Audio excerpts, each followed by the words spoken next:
Hello. I'd like to welcome everyone and thank you for joining us today to hear about SNX. My name is Abby Valentino. I'm the Director of Industry Affairs with SNAC International. I have two quick housekeeping issues before we get started. First, I'd just like to remind everyone that today's webinar is being recorded. So if you'd like to view it later or pass it along to those who are not able to join us, we'll have that for you. And second, you should see at the bottom of your screen a Q&A button. Given the size of the audience today, we'll share the questions this way. So when you're done, when we're done with the presentation, I'll go through the questions and Brandon and I will respond to those. And we are very excited to be back getting ready for SNX. This is the second time we've held this very valuable industry gathering. As you probably know, our trade show Snaxpo is now an every other year event that we host with SNX being held in the even numbered years. SNX is different, but no less important in terms of creating business opportunities for the industry. And finally, before we get started, I want to introduce my colleague overseeing the webinar today, Brandon Partridge. Many of you may know he's leading the presentation today. He is a consultant to SNAC and works closely with us on SNX as well as Snaxpo, ELF, and other signature events. So now I'll hand it over to Brandon and I'll come back on at the end for some Q&A. So take it away, Brandon. Very good. All right, I'm just going to share my screen and pull up some slides. As Abby indicated, today's webinar is being recorded. And in addition to the recording, you'll also be able to get a PDF of these slides after the fact. So have no fear if you see anything that you want to take a closer look at, or if you want to be able to pass it on to colleagues internally, we'll be able to provide that. So want to also make one distinction clear. The principal audience for today's webinar is sort of the SNAC brand and manufacturer members of SNAC International. We actually did a webinar in October for the supplier community, and we actually have another webinar for them tomorrow. As I get into describing how SNX works, and I'm going to do this sort of largely as an SNX 101, if you will, meaning if you went to SNX in 2022, you certainly will hear some things that are familiar to you, but I want to certainly account for the fact that there may be new people who are looking at SNX 24, and certainly there will be other things that we're building on based on the 22 experience. So just know that this will be a pretty comprehensive look at the event, but obviously if there are things we don't touch, we'll take questions at the end. So just to start, this is a picture of the Dallas skyline and particularly the Hyatt Regency Dallas, which is going to be the host location of SNX 24. For those of you who participated in SNX in 2022, you may recall we were at a resort destination in Arizona. We had the right to go back to that property, but based on our experience and feedback from people who attended, we just felt like that we needed to kind of level up in terms of the location.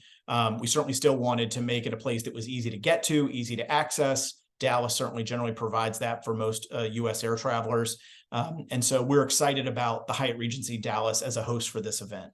I'll add that actually one of the reasons I started consulting for SNAC around this event was that I was previously an executive at another trade group that ran an event very similar to SNX, and that organization actually has hosted their event at this property. So I think this property has been sort of stress tested as a suitable destination and a place we're really excited to take SNX in 2024.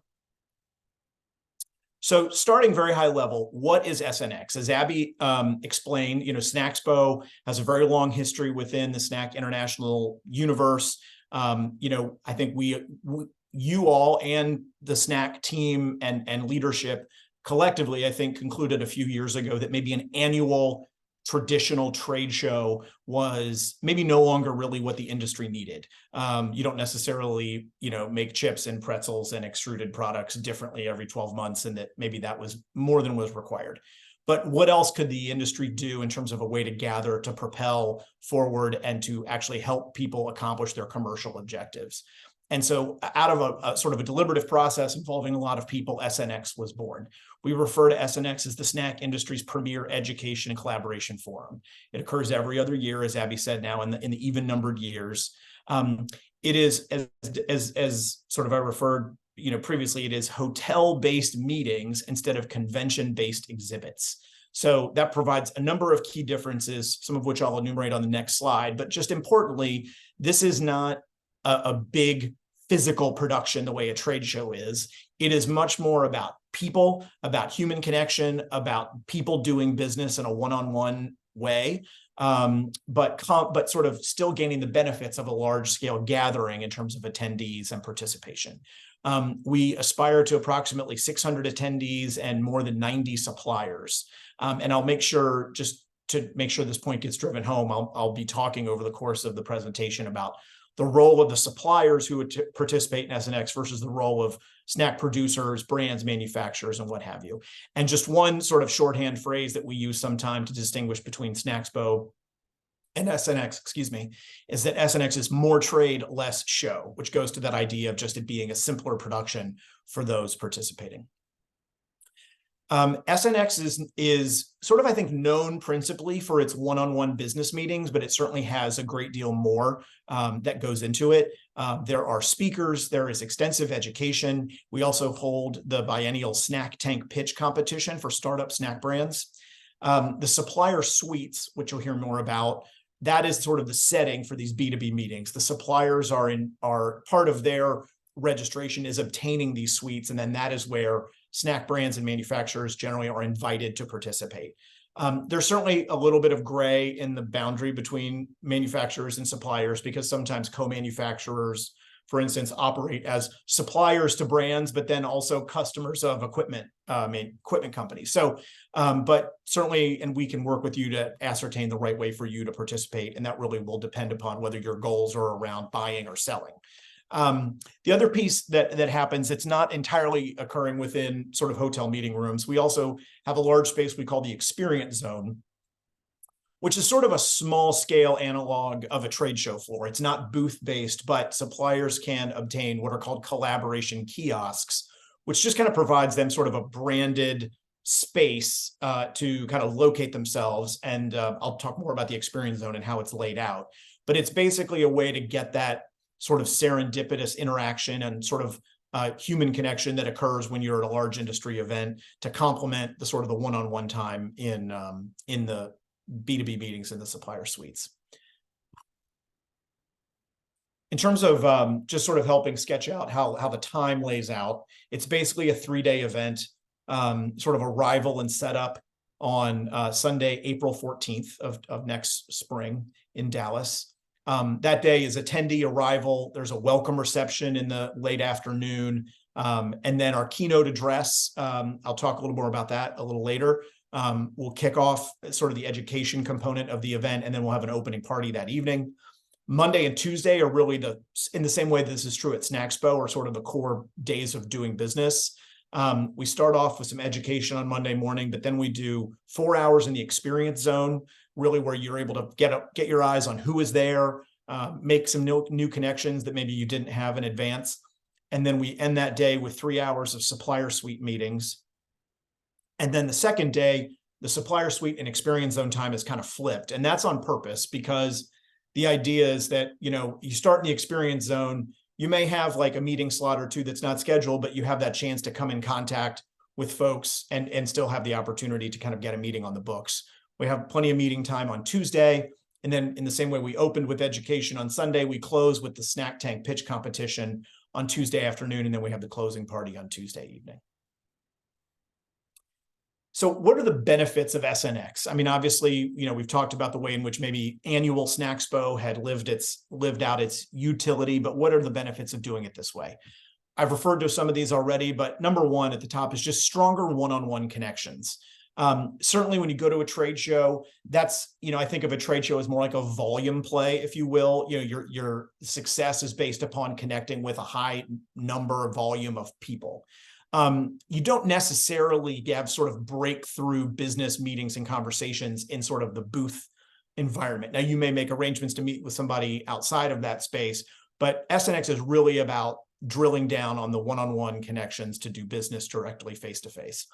It's a lighter footprint, easier to engage. So what goes to the point I mentioned at the outset, which is you're not shipping in large pieces of equipment. If you're a supplier, you're not setting up big booths.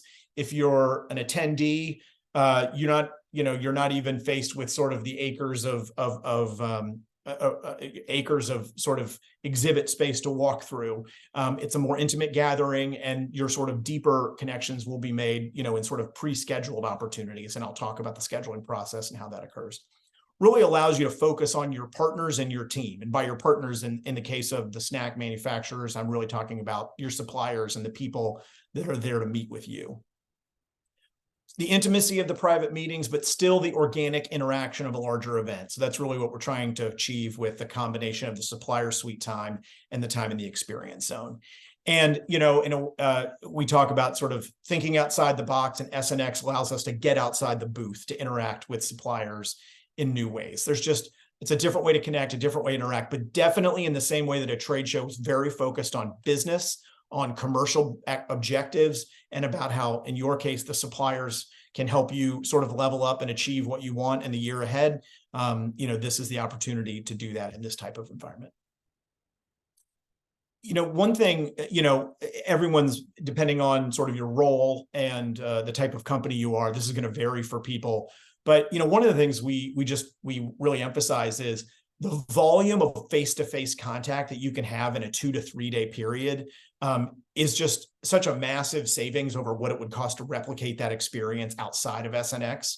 One airfare, one hotel room, 2 to 3 days for 20 up to 28, somewhere from 10 to 20 meetings, depending on sort of how you schedule your time, is just an extremely efficient way to connect and do business. And so, I just returned from a trip to the West Coast last week. I'm well in touch with the way inflation has hit travel costs. And so I think more than ever, SNX is a really efficient and effective way to gather with the people who mean the most and do really valuable business while you're there.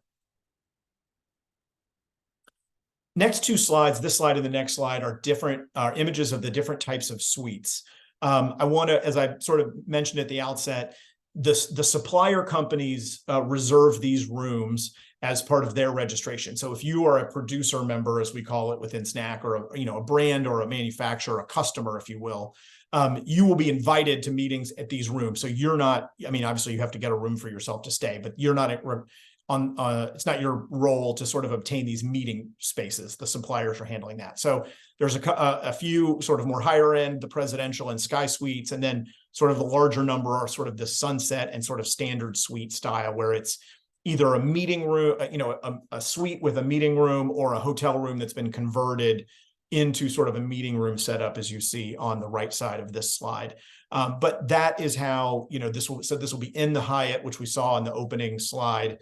And so these rooms kind of go up into those towers, and, we'll have a mechanism where, basically meetings on roughly the half hour are scheduled, and you'll move from place to place within the hotel, to make your way through, a series of meetings with people that you schedule in advance. Get in the zone. So this is a little bit of a deeper dive on the experience zone, which is that alternative environment to the supplier suites. The zone is set up. So the image on the top left is, a bit of a sort of a rendering, if you will, of the way the zone is laid out. It's laid out in a series of sections that are intended to sort of replicate the snack value chain. And so, as participants come in, suppliers are situated based on their role in the chain, and you can move through and sort of connect with people, both to have conversations, but also just sort of connect, maybe create the basis for sort of a meeting that occurs during SNX, and also just sort of maybe just expose yourself to things that you hadn't encountered before, and create opportunities for follow-up and deeper engagement. Ways to engage, in addition to the collaboration kiosks, which I mentioned earlier, which the suppliers obtain. And you can see in this image, this is a rendering of the 2022 experience zone. In 24, it'll look a little different, but the idea is generally the same.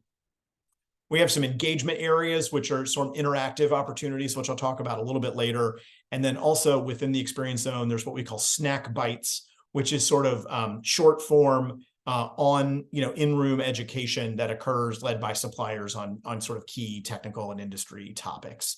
So it's sort of a lively place, a lot of people, a lot of interaction, a lot of video, a lot of interactivity, education, meetings, food being served in there, throughout the day. So a lively place, but certainly a great way to connect and sort of complement the sort of one-on-one interactions of the supplier suites with sort of a larger group interaction in the experience zone. Deeper dive into the engagement areas. As I said, these are sort of intended to be interactive sort of spaces where, kind of key topics can be highlighted. Sort of two that we're excited about. This image on the right is one of a very simple display that occurred in 2022 around different types of sustainable packaging materials. We're partnering with the Flexible Packaging Association for sort of a deep dive on packaging sustainability and the way that people can sort of identify different types of sustainable, flexible packaging and sort of the different types of films and materials that are relevant to the product categories that are represented at SNX. And then if you've been to Snaxpo before, you're obviously familiar with sort of the various sort of flavor pavilion type activities that have occurred there, as well as SNX in 22. This year, as we go to Dallas, we're going to have sort of a Texas-inspired flavor showdown with a winning flavor selected by a vote of attendees. So our seasoning and flavor providers are excited to participate in this, and we're going to sort of embrace our host city and host state with something that sort of gets us into the feel of being in Texas for that particular engagement area. So education, I mentioned, we talk about this as the Education and Collaboration Forum. Obviously, all of the activity that takes place in supplier suites and the experience zone is really built around the collaboration. But in addition, there's a great deal of education. I talked about the keynote address on Sunday afternoon. Our keynote speaker is Martin Otto, who's the recently retired Chief Operating Officer at H-E-B. For those of you from other parts of the country, but you still probably know that H-E-B is a beloved Texas-based supermarket chain, really a sophisticated and innovative operator. I've worked across CPG, and H-E-B has held an extremely high regard in nearly every product category that I've been exposed to. Martin is an incredibly bright, deep thinker. He has a lot of interesting ideas about our business, but also about the U.S. economy, and sort of connects these things in very interesting ways. So we're excited to have Martin join us on Sunday afternoon to kick us off with a really thought-provoking keynote address. On Monday morning, you may recall when I laid out the 3 days of schedule, Monday morning, we have some concurrent education time. We're still confirming speakers for these, but we have really interesting topics around the state of the American consumer, a look at sustainability, sort of a deep dive into tech and AI within the snack sector. As always, our snack general counsel, Martin Hahn, will be on hand to do his sort of survey of the regulatory landscape. And then a new feature this year, which we're still putting together, and there'll certainly be more information coming for those within your sort of legal functions. We'll have some additional legal-oriented sessions that will offer CLE credit.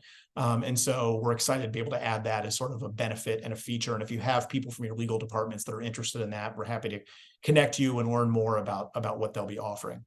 And then, as I described previously, we offer the Snack Bite educations. If you look at the three images on the right side of the slide, the picture at the bottom there is an image from sort of the Snack Bite sessions in 2022. As you can see, that's sort of situated inside the experience zone. So there's a lot going on around it, but it also is a way to sort of just complement that activity with some cool education opportunities in that space. And that was received very well in 2022, and we're looking forward to bringing that in again as well. In addition, we close out, as part of the education program, we close out on Tuesday with the Snack Tank pitch competition.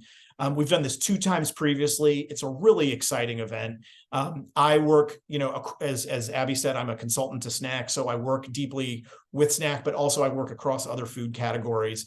And a part of what I do involves sort of liaising with emerging brands and startups across different food categories. And I would say, along with probably non-alcoholic beverage, snacks are probably the richest category for sort of startup brands, emerging brands, disruptive products and new companies. And so Snack Tank is just a great way that Snack International helps shine a spotlight on new companies and new products within the category, and then also provides an opportunity to connect them and give them exposure to the larger players in our industry, many of whom are, participants and members of Snack International.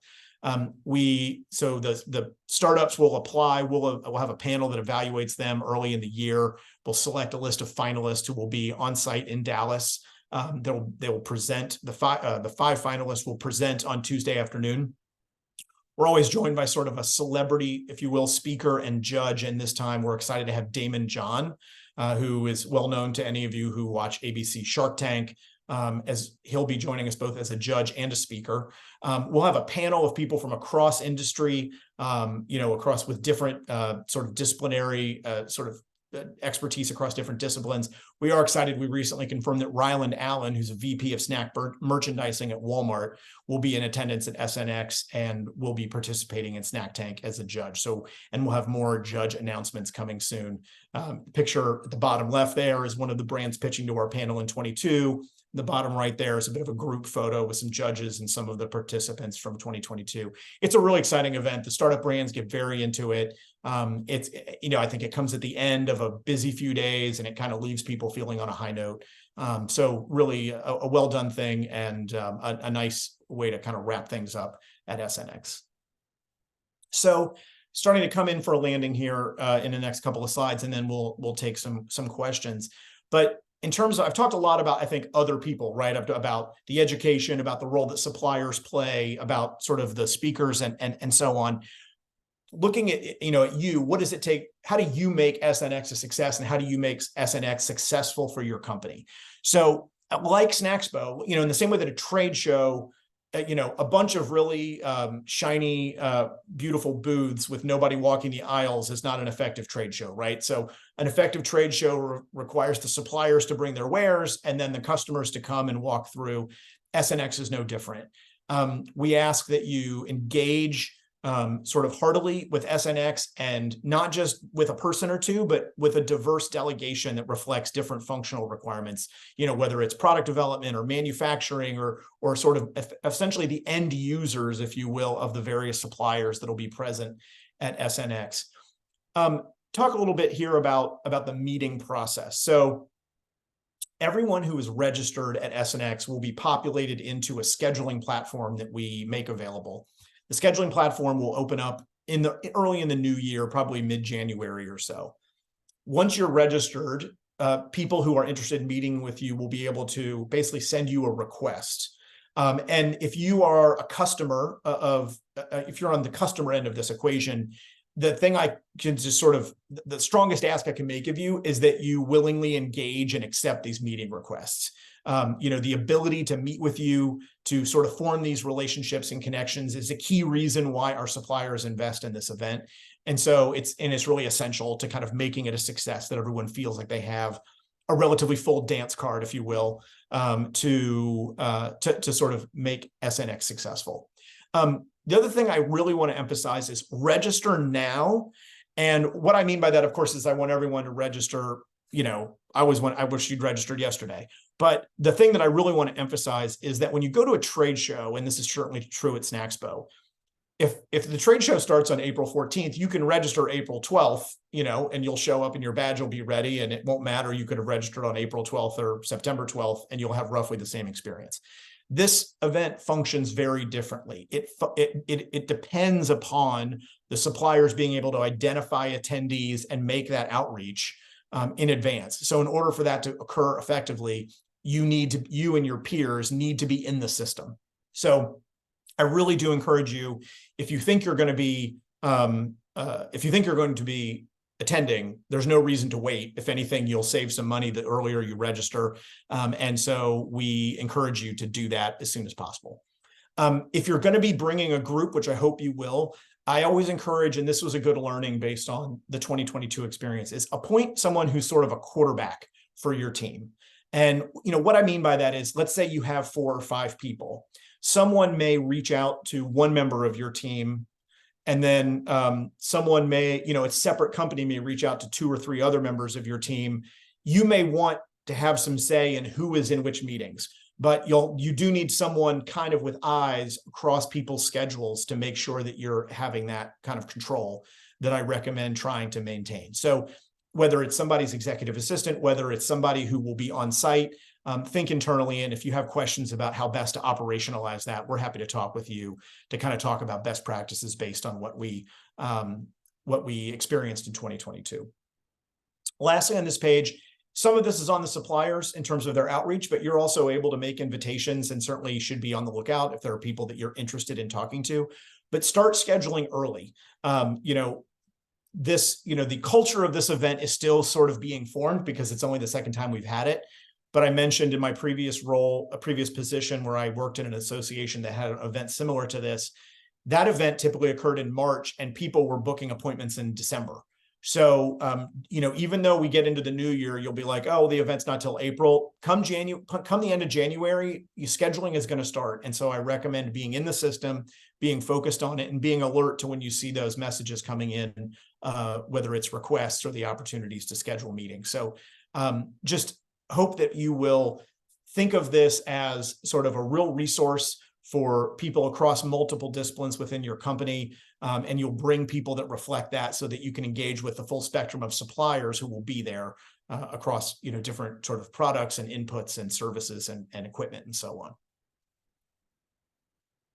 So kind of coming in for a landing here, SNX is more than meetings. I talked about that a little bit. Meetings are probably the essential feature of what happens here, but it's certainly more than that.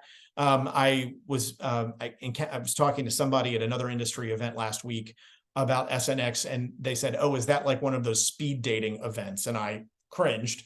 I felt like the term speed dating implied that sort of the connections that are made there are somewhat disposable and somewhat, kind of rapid fire, if you will.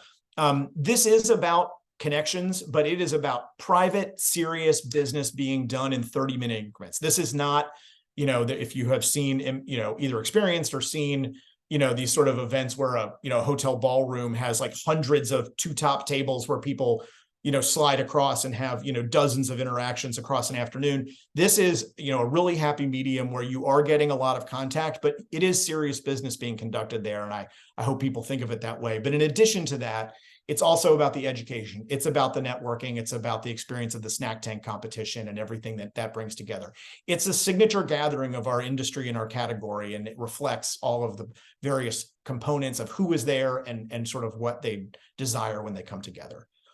SNX will work for you if you bring a great team, if your key partners participate. And by that, I mean, if you're a customer or a member of Snack, if you work with a flavor or seasonings provider, an equipment supplier, or someone else, don't ask them if they're going to SNX. It's a great place to meet with them. So, if someone's trying to schedule a meeting with you, encourage them to go to SNX and have that meeting with you as well as other people. And then finally, as I sort of emphasized on the last slide, SNX will work if you engage enthusiastically with our suppliers and sponsors. This is all designed to be for your benefit, but it is definitely dependent upon your participation and engagement. And so we hope that you will do that.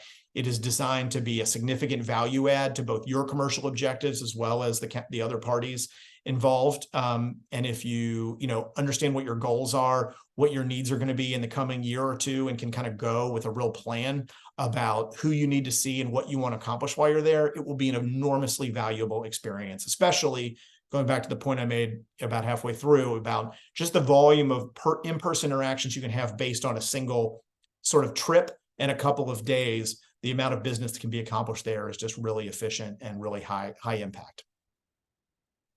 Closing thoughts, as I said, the snack industry's premier education and collaboration forum, hotel-based meetings instead of convention-based exhibits, more trade, less show, thinking outside the booth. Hundreds of the most important snack category executives. And then the last point, which I really can't emphasize enough, we're 5 months away from this event, and we have already just exceeded the supplier participation in 2022. This is going to be a really successful gathering, a significant coming together of all the various elements of the snack sort of value chain.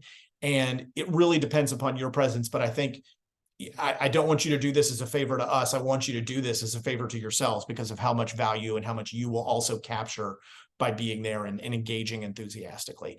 And the last thing I want to emphasize is, I've tried to cover a lot of material here today. We'll answer some questions in the Q&A, but, whether you were there in 2022 and you want to think about, how to alter your experience or how to go about it a little differently. If you haven't been, and this has sort of been a lot of sort of drinking from a fire hydrant in terms of the volume of information I've shared. If you have questions about the way to go about it, we are here. Abby is here. Many of you know and work with David Walsh. I am also available to sort of engage with people directly. We want to be sort of your concierge for this experience and make it something that is really valuable for you. So please do not hesitate to reach out. And then before we turn to questions, I just want to share, this is sort of a long quote, but I'll read it. And I want to just highlight a couple of key features. Chris Reed from Shears Foods, who was kind enough to share these thoughts with us. I wanted to get the voice of a customer member in the sort of conversation here, because in a way, it's sort of obvious what the benefit is if you're a purveyor of equipment or flavors or seasonings. But I want to be clear that the business opportunity is also for the end user of these goods. So the way Chris described this was walking the manufacturing process, help the team contextualize each individual step, our goals for these processes, and what was available to support those goals. From that, we held private meetings to describe our organizational objectives and where those partners present or new fit. And this last part I think is so important, and it was just warmed my heart to read it when he sort of shared it with us. Shears met with a company at SNX for the first time, and 2 years later, we are now engaged in a multi-year agreement and a great partnership. I don't think we would have gotten that right start through an informal meeting on the show floor. So I swear I was not planting words in Chris's mouth, but I couldn't have said it better myself. This was the sort of thing that was born out of an interaction that occurred in SNX, and that's available for people who attend and engage directly and enthusiastically. I'm really pleased that Shears did last year. I hope they will again, and I hope many of you will as well. So I'm going to wrap there. We'll turn it to questions. I'll exit out of the slides and ask Abby to come back in, and she can field some questions, and I'm also happy to do so if it's suitable for me to do that. Thank you so much. Thanks, Brandon. We do have some great questions coming in, and again, at the bottom of your screen, you'll see the Q&A button. Feel free to jot them down, or you can also raise your hand and we can call on you that way and you can speak out loud your question. So yeah, Brandon, we can just go back and forth through these. The first one, as a snack producer, can we reach out to suppliers, partners to schedule our meetings, or do they only contact us? So great question. They both ways. Really the participation at SNX very much depends on this two-way street. But at the same time, I emphasize putting your fate in your own hands. So as a snack producer, you do have the opportunity to reach out to all the suppliers to set up meetings. You'll see their meeting scheduling you'll see their schedule on the meeting scheduling platform, which will launch at the end of January, mid to end of January. At the same time, you'll also be receiving meetings from the suppliers as well. But again, get on their schedule early so you get the meetings that you want, and you will make the most of your experience by setting them up yourself. So again, both ways, but I always kind of emphasize put it in your own hands to get the experience you want. Good. Yeah, I'll take the next one, Abby. Someone asked, what does a full meeting schedule for one attendee look like in terms of number of meetings, types of companies? Can we schedule additional meetings once we get on site? So great questions. So just if you go back, think back to the way I described the way the schedule lays out over the 3 days, there's roughly 8 hours of time dedicated to supplier suite meetings. The meetings, this is not a requirement, but I think what we have established that there's sort of a cultural norm that those meetings occur in 30-minute increments. So if you just do the math, that's roughly 16 meeting slots for an individual person. Now that can, number one, you might choose to, if you're fully booked and you meet someone else, you could grab an early breakfast or something like that. But the other thing I want to emphasize is that across your company, there's like a force multiplier of how many people you bring, because some suppliers get more than one suite. So they're conducting, maybe up to 32 meetings across a 2-day period. And so if you have, enough people to sort of cover those time slots, you can really kind of level up in terms of the amount of business that you accomplish. So the sort of the straightforward answer is 8 hours of meetings, half-hour increments, roughly 16 meetings. But culturally, the other piece, the last part of that question that I want to make sure is, I definitely think it's okay to have empty time slots when you come. I don't think you should have 14 empty time slots when you come.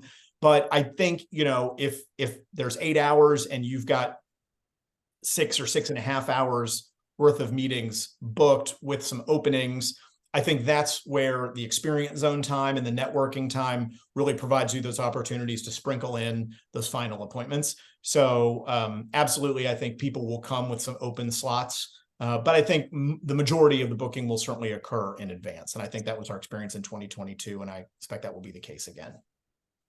Yeah, I agree. The next one, are there any snack sampling showcase opportunities at the event? Yes, another great question. There, sorry, oh, Brandon. So, similar to Snackspo, as a snack producer, you'll have the opportunity to send in samples. We kind of place them all over the experience zone at registration area. Really all of the events, there's some display.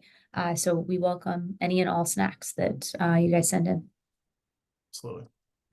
I'll answer this one, which is a great clarification. I appreciate this person asking it. As an attendee, can I attend all education, supplier meetings, and zone hours, or do some of the events run simultaneously? The short answer is that generally, yes, you can, with like one small exception. On Monday morning, we run concurrent education sessions. So the 4 education topics that I sort of mentioned around, let's see if I can remember it all: the state of the consumer, sustainability, tech and AI, and the regulatory landscape. Those 4 sessions will occur in sort of 2 1-hour segments, right? So there'll be 2 going on in the first hour, 2 going on in the second hour. So in those 2 cases, you'll identify which one is of greatest interest to you, but everything else essentially occurs in its own time slot. So the keynote, the snack tank, the experience zone hours, the supplier suites, all that occurs in its own time. So with the exception of just those 2 choices around education time slots on Monday morning, a single attendee could take part in everything else. Packed schedule. There are snacks and some good breaks, so you'll get a good breather in between. That's right. The next one, are there any registration deadlines? So as a snack producer, the main one I would emphasize is the January 17th deadline. That is the early bird registration deadline. And at the same time, that is around the time that we will launch the scheduling platform. So that will be when you can start reaching out to suppliers for meetings and then vice versa. So January 17th is kind of the main number to get in your head. And you can actually plug tomorrow. I believe we extended our Giving Tuesday donation. So if you register by tomorrow, through Wednesday, if you register, we're donating 10% of the contributions to the Nadia and Elf Taylor Foundation. So we will pass that on to them. So if you're able to register within the next day and a half, we'd love to get you in and be able to pass that on to them. Yeah, that is the conclusion of a promotion we started last week with Giving Tuesday, where we've sort of spent the 10% of the registration over the course of this week will go to their foundation, which many of you in the industry know Nadia and Alf. They do some tremendous work, and their foundation does a lot of great things. So we're happy to kind of make a small contribution and also encourage people to get registered for the event and benefit from that opportunity. Abby, do you want to take this other one? I just want to make sure. I think you might be best to answer that. Yep. So, what is it? Are snack co-manufacturers invited to reserve a supplier suite / kiosk, or are those only for suppliers? Yes. So similar to Snackspo, at Snackspo, you also see many co-manufacturers that host a booth. You have, you're producing snacks, but you also have that service on the other side as a associate member to Snack. So you have the ability to reserve a suite. We had a number of them that participated last year. It was a good percentage, and they found it highly beneficial. So again, as a snack manufacturer, if you do co-manufacture private label, you do have the opportunity to get a supplier suite and or get a kiosk. So if you're interested in that, feel free to reach out to one of us and be happy to talk through some of those details as well. Yeah, that's right. And that sort of goes back to something I mentioned at the very beginning, which was just that Yeah, I think for many companies, it's pretty clear cut, whether you're a supplier or a customer in this case, but there are some companies, and I think the co-mans are the best example, that kind of exist in the middle, where they're the customers of some people, but the suppliers to other people. And so we can work with you to make sure that you establish the footprint here that you want to have in terms of, whatever you identify as your goals for the event. I think we got through all of our questions. So, Brandon, any final thoughts? You definitely passed on a lot of great information.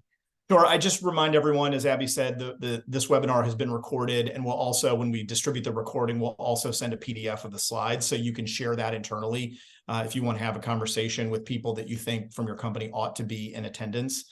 I think your company's ability to sort of extract as much value from this as possible is sort of based upon bringing a diverse group and really enthusiastically engaging with all of those opportunities to have these meetings. So I hope you'll do that. I hope this webinar has provided sort of a good sort of basis for evaluating that opportunity for yourself. But as I said, we remain available to answer questions or help kind of guide you through the best approach in your particular case. Sounds good. And looking forward to seeing you all in Dallas in 2024.